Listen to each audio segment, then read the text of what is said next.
põhimaanteel number 2 tehti ära ligi kilomeetrine lõik, mis jäi Adavere asula vahele.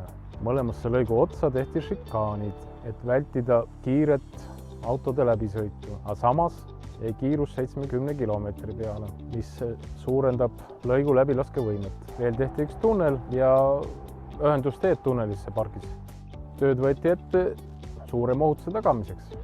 Eritasandiline lahendus on paraku kõige ohutum, sellepärast et siis on otseselt välditud inimeste ja autode ristumine.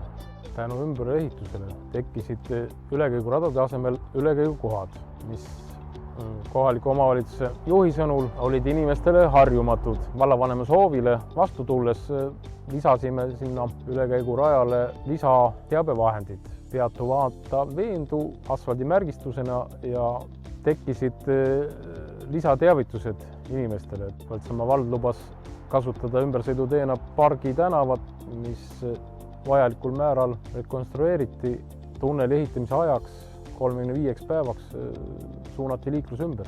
Adavere uus lahendus on kindlasti väga hea lahendus selles mõttes, et turvalisus kasvas sellega ikka väga tugevalt, et nii nagu Adaveres on, meil ju elamutsoon on ühel pool Tallinn-Tartu maanteed ja kool, lasteaed ja töökohad peamiselt on nagu teisel pool, et see inimeste ülekäimine oli meil ikka paras hirm küll ja aastakümneid juba unistasime, et kui saaks Adaveresse tunneli ja nüüd siis see unistus on ükskord täitunud.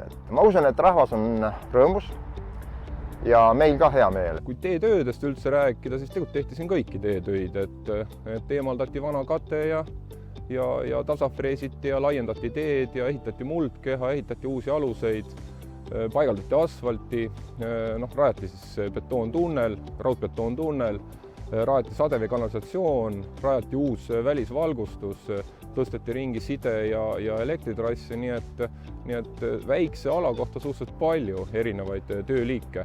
Ja nagu näha on, mis eriliselt, et kuna ta oligi liiklusohtliku koha likvideerimine, siis eriliselt on siin rõhku pandud just liikluskorraldusvahendite paigaldusele ja neid on siin pigem rohkem kui vähem.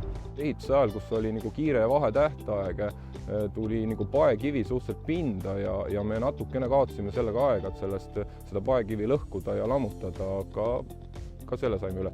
Mis eriline võib-olla oli selle sama tunneli pärast, mille pärast mis meil siin taamal on, et sellepärast see objekt ju tehti, et sellel oli suhteliselt ränk vahetähtaeg ja me põhilise planeeringu kõik selle peale rajasimegi ja sellega me tulime ilusti toime, et suutsime 35 päevaga tunneli valmis ehitada ja liiklus uuesti avada. Kuna see projektlahend oli ka suhteliselt lõpule viidud ja väga hästi teostatud, siis tegelikult väga palju igasuguseid lisaarutlusi ja lisatöid tulnud ja sellest tegelikult nii nagu alguses planeeriti, nii ka läks.